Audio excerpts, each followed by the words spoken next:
বন্ধুরা, আশা করি তোমরা সবাই ভালো আছো। তো আমার চ্যানেলে তোমাদের সবাইকে স্বাগতম। তো স্বাভাবিকভাবে আজ এসএলএসটি পরীক্ষা হলো।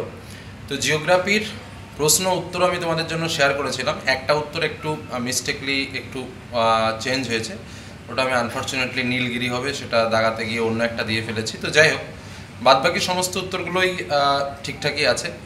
আর একটা প্রশ্নকে একটু কনফিউশন লাগলো, যেটা হচ্ছে আমি তোমাদের বলেই দিই। ওই যে কোন জায়গাটার ঘনত্বটা বেশি, প্রশ্নটা কিন্তু ছিল পৃথিবীর ভূত্বকে। এই পয়েন্টটা কিন্তু নোটিশ করতে হবে, ওটা কিন্তু আমরা ইগনোর করে যাচ্ছি। বলছে পৃথিবীর ভূত্বকের মধ্যে কোনটির ঘনত্ব সবচেয়ে বেশি। তো ভূত্বকের দুটো অংশ আমরা জানি, একটা মহাদেশীয়, একটা মহাসাগরীয়। তা প্রশ্নটা যদি সেই লেভেলে হয় তাহলে কিন্তু উত্তরটা কেন্দ্রমণ্ডল হবে না। আমি যখন অ্যান্সার শিটটা দিয়েছি তখন কিন্তু আমি উত্তরে কেন্দ্রমণ্ডল বলেছি, কিন্তু ওই প্রশ্নটাকে যদি একটু অন্যরকমভাবে ভাবা হয় যে পৃথিবীর ভূত্বকের কোনটার ঘনত্ব বেশি, তাহলে ভূত্বকের কিন্তু দুটো অংশ, যার মধ্যে কিন্তু ঘনত্ব বেশি হচ্ছে তোমার মহাদেশীয় ভূত্বকের। তো সেক্ষেত্রে কিন্তু উত্তরটা মহাদেশীয় ভূত্বক হবে। তো এই জায়গাটা কিন্তু একটা কনফিউশনের জায়গা রয়েছে। এর উত্তরটা কিন্তু অ্যাকচুয়ালি যখন ওই উত্তরপত্র ওরা ডাউনলোড না দেবে ততক্ষণ পর্যন্ত কিন্তু বোঝা যাবে না। বাদবাকি সমস্ত প্রশ্নই অবভিয়াসলি ঠিকঠাক আছে, বা ভুল যাওয়ার কোনো জায়গা নেই। এবার কথা হচ্ছে যেভাবে প্রশ্নটা এসছে, সে একটা দুটো প্রশ্ন এদিক ওদিক হলেও যা পরিস্থিতি সেটা তোমাদের বলি। প্রথম কথা, এই প্রশ্নটা একটা অন্যরকমভাবে করা হয়েছে বলে মনে হয়েছে, কারণ এর আগে যদি আমরা এসএসসির পরীক্ষা দেখি, যেটা মাদ্রাসা সার্ভিস নিয়েছিল, সেখানকার প্রশ্নটা দেখলে কিন্তু আমরা অনেকটা বুঝতে পারবো যে কোন লেভেলে প্রশ্নটা হয়েছিল। যারা পরীক্ষা তোমরা দিয়েছো তারা সেটা খুব ভালো করেই জানো। এবার যে বিশেষ বার্তা তোমাদের জন্য বলি, যে অনেকেই এই প্রশ্নটা করছো যে এই প্রশ্নে কাট অফ মার্ক কত হতে পারে। দেখো, 60-এর মধ্যে প্রশ্ন, এবং যারা সারা বছর মোটামুটি পড়াশুনো করেছে তাদের এই প্রশ্নে আমার ব্যক্তিগত অভিমত দিয়ে, বা আমার যে সারাউন্ডিং বা স্টুডেন্ট সার্কেল রয়েছে, তাতে করে আমি কারোর মুখে এখনো পর্যন্ত শুনতে পাচ্ছি না যে কারো 55 বা 56 বা 57 নিচে কারো আসছে। এটা একদম ফ্র্যাঙ্কলি কথা। কিন্তু এবার কথা হচ্ছে যে সবারই যদি 57 করে আসে, তাহলে দেখা যাচ্ছে যে এই জায়গাটা কিন্তু 55-56-এর নিচে কোনো রকম কাট অফ আসার সম্ভাবনা থাকবে না। এটা কিন্তু নিশ্চিত রূপে, মানে কাট অফটা আরও বাড়তে পারে, 57-58 পর্যন্ত চলে যেতে পারে। এর মধ্যে আবার একটা গুরুত্বপূর্ণ জায়গা কিন্তু রয়েছে, যেটা হিডেন, যেটা কিন্তু আমাদের বিষয়টা বুঝতে হবে। সেখানে কি রয়েছে, সেখানে কিন্তু এই পরীক্ষার্থীদের মধ্যে তোমরা জানো যে অনেক টিচাররা কিন্তু পরীক্ষাটা দিয়েছে। এবার যারা টিচার হিসেবে পরীক্ষা দিয়েছে তারা কিন্তু এক্সট্রা তাদের যে অভিজ্ঞতা, সেই অভিজ্ঞতার নিরিখে স্বাভাবিকভাবে 10 মার্কস কিন্তু তারা এগিয়ে যাচ্ছে। আর জিওগ্রাফিতে যে শিক্ষকরা মোটামুটি চাকরি করেন, বেশিরভাগ ক্ষেত্রে তাদের একাডেমিক স্কোর নিয়ে কথা হবে না, কারণ একাডেমিক স্কোর মোটামুটি ভালোই থাকে।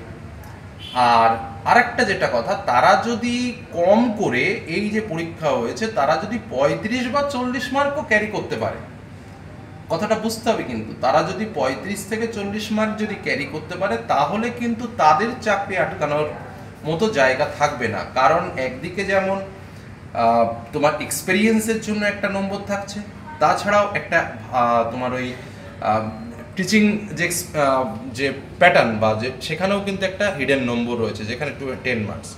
এই যে 10 বা 20 মার্কস কিন্তু তারা অটোমেটিক্যালি বেশি পাবে, যেটা কিন্তু সাধারণ বা ইন জেনারেল ছাত্রছাত্রীদের থেকে অনেকটাই বেশি।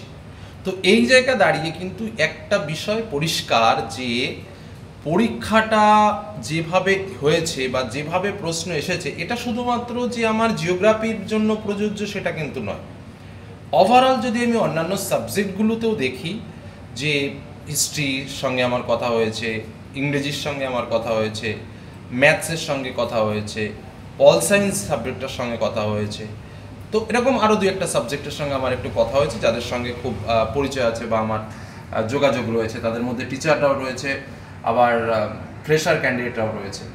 তো কথা হয়ে আমি যেটা বুঝেছি, প্রত্যেকটা সাবজেক্টের প্রশ্ন কিন্তু কঠিন করেনি। এর পেছনে কিন্তু একটা গূঢ় বিষয় রয়েছে, যে টিচাররা কিন্তু এই জায়গাটা একটা পজিটিভ সাইন কিন্তু পাবে, এবং একটা ভালো স্কোর এবং একটু নিশ্চিন্ত জায়গায় কিন্তু টিচাররা থাকতে পারবে, যে তাদের একাডেমিক যেমন ঠিকঠাক আছে, তেমনভাবে এক্সট্রা আরও 10-20 মার্ক কিন্তু তারা ওখান থেকে পজিটিভ পাবে। সেই জায়গা দাঁড়িয়ে টিচারদের যাদের সমস্যা হয়েছিল চাকরি বাকরির ক্ষেত্রে, তাদের চাকরিটা নিয়ে কিন্তু খুব একটা সংশয়ের জায়গাটা মোস্ট অফ দ্য পার্সেন্টেজ, মানে বলা যেতে পারে 80 থেকে 90% এখান থেকে বেরিয়ে যাওয়ার একটা সম্ভাবনা রয়েছে। তারপর আবার 11-12 পরীক্ষাটাও রয়েছে, সেখানেও একটা পজিটিভ দিক থাকবে। এবার যেটা বিষয় সেটা হচ্ছে যে ফ্রেশারদের আমাদের কেমন কি বিষয় থাকবে। ফ্রেশারদের কথা যদি বলতে হয় তাহলে বলতে হয় দেখো, টোটাল সিটের সঙ্গে যদি আমি টিচারদের সিটটা বাদও দিয়ে দিই, তাও কিন্তু ফ্রেশারদের জন্য একটা পার্সেন্টেজ বা একটা লং সিট কিন্তু থাকবে। এবার সেই জায়গা দাঁড়িয়েও কিন্তু বেসিক্যালি মানে যেমন ধরো আমি আমার কথাই যদি বলি, আমি যখন চাকরি পেয়েছিলাম তখন আমার বিএডও ছিল না, চাকরি তো করিই না। তো সেখানে দাঁড়িয়ে আমরা উইদাউট বিএড ক্যান্ডিডেট হয়ে বিএড ক্যান্ডিডেটদের সঙ্গে চাকরি করে পেয়েছি। তো সেই যে বিষয়টা ছিল, সেই বিষয়টা কিন্তু অনেকটা লাফিয়ে গিয়ে আমাদের চাকরিটা পেতে হয়েছে, অনেক কিছু ওভারকাম করে গিয়ে। তো আমিও বলবো যারা ভালোভাবে পরীক্ষা দিয়েছো, মোটামুটি 55-56-এর ওপরে যাদের মনে হচ্ছে যে নম্বর থাকবে, তারা রিল্যাক্স করতে পারো এবং ভাবতে পারো যে সামনে কোনো পজিটিভ সাইন তোমাদের জন্য আসছে। কিন্তু তার থেকে যদি বিলো ক্যাটাগরিতে চলে আসে, অর্থাৎ 45 থেকে 50-র মধ্যে, তাহলে কিন্তু সম্ভাবনাটা তুলনামূলক অনেকটা ক্ষীণ।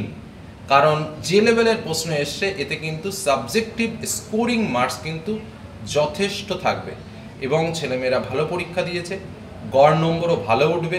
সেই কারণেই কিন্তু এই তথ্য তোমাদের কাছে শেয়ার করা। বোঝা গেল কি বললাম?